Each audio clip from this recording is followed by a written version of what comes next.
Okay, good evening. Good evening to everybody out there. This is Bruce, aka the Old Man. And we're coming from the great state of Florida where the news is breaking on all FSU Florida State channels that Florida State has a commitment from their new quarterback, their new number one quarterback, Thomas Castellanos from the former quarterback at BC. He has committed to Florida State to be their quarterback for season 2025 and hopefully beyond. According to reports across many media sites, quarterback Thomas Castellanos will have 2 years of eligibility remaining as a college athlete. Now, this is going to be very good news for many fans. It's going to be some controversial, some controversy for other fans. I think Florida State fandom is kind of mixed on this, but from all we can tell, Thomas Castellanos is the pick that OC Gus Malzahn, new OC Gus Malzahn, wants to run his offense for the Noles coming up in 2025.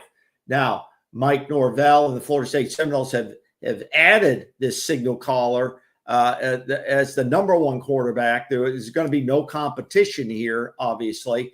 It is his job now to lead the Seminoles back after a devastating 2024 season. And this is especially true after Luke Kromenhoek just went into the portal. He was Florida State's number one quarterback, but totally inexperienced and obviously could not lead this team to where Mike Norvell thought it needs to go in 2025. Now, how does this fit come into place? Castellanos was pursued by both the University of Central Florida Knights, by Gus Malzahn, and as well as Florida State and Boston College when he came out of high school.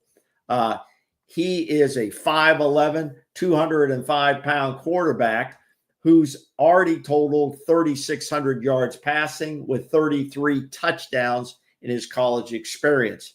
He's also put 1,400 yards on the ground with 15 rushing touchdowns.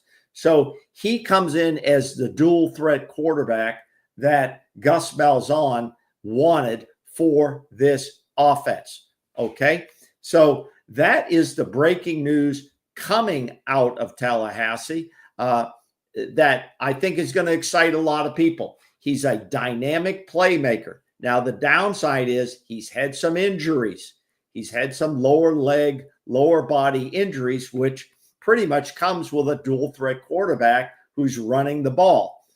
That's number one. Number two, there was some controversy about his departure from Boston College when he bumped heads with new head coach Bill O'Brien late into the season. Apparently, they had some differences of opinion on things.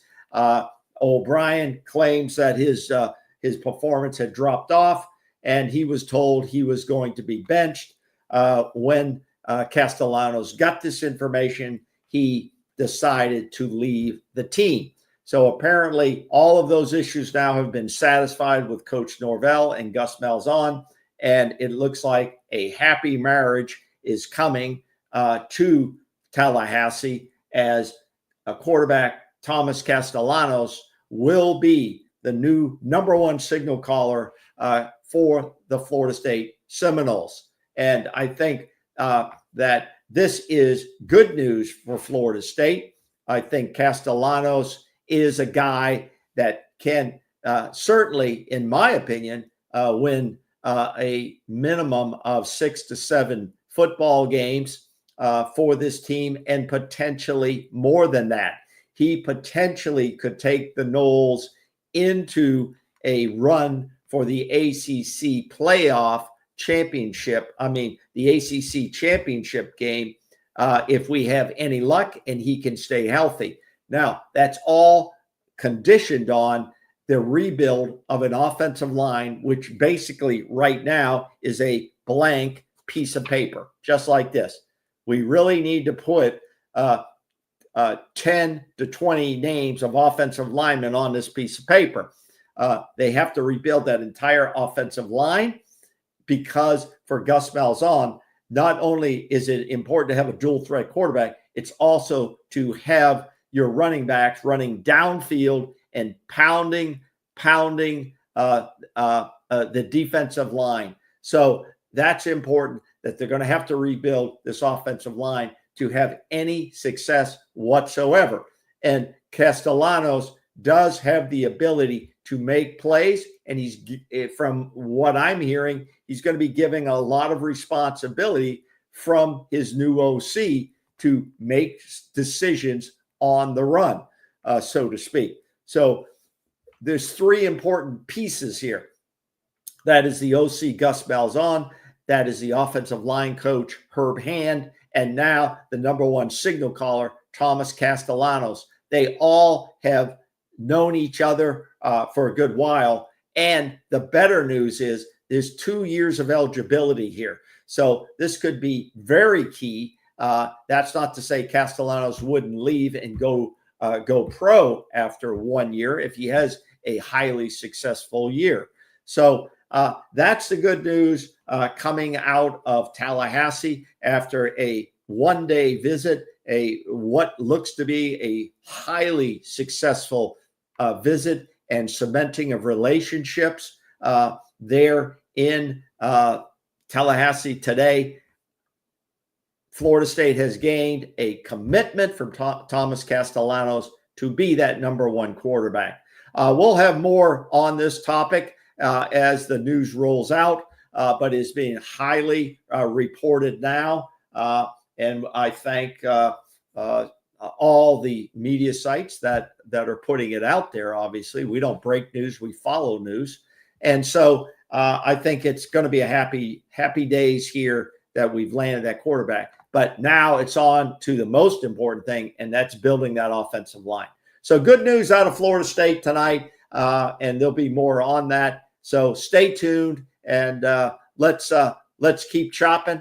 Let's keep chopping with the Noles as they have a firm commitment from Thomas Castellanos, former BC quarterback, and he also had a stop at UCF.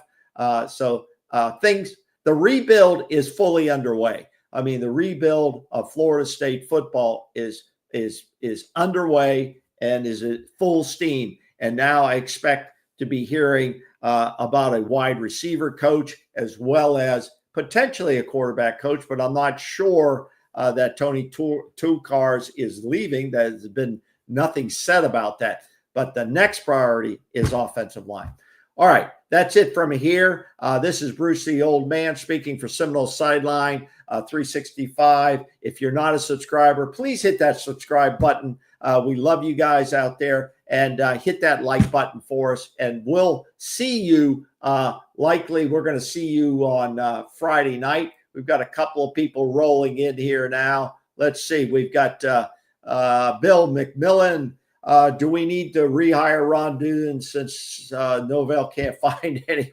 No, I think Ron Dugan's has done his work here. He will not be coming back, obviously. My understanding is that they might have a big name hire coming in for wide receivers, but we'll see. I have not seen any specific names. Also, nice to see you, Mike Merrick. It looks like, yeah, we're ready to go. So this is going to excite the fan base, and I'm sure it'll be a very spirited spring practice coming up. But the Noles still have a lot of work to do in the next several days to get coaches and get players in here. We had one tonight, today or tomorrow. I don't know. I've lost track of it. Marvin Jones Jr. has entered the portal. So he's on his way out of this team. I'm waiting to see what Patrick Payton does, whether he follows suit regarding what his feelings about the new Tony White defense, or what Tony White thinks of his his performance, and does he fit into the defensive scheme? So that's it from Seminole Sideline 365. We look forward to being with you back with KB on Friday night, and we'll have a lot more details on what's going on for Florida State football. All right, y'all take care out there. And the temperature is dropping. It may be cold in Tallahassee, but it's warm in the hearts of our fans. So let's keep plugging away and keep chopping. All right, that's it. I'm out of here. Bye-bye.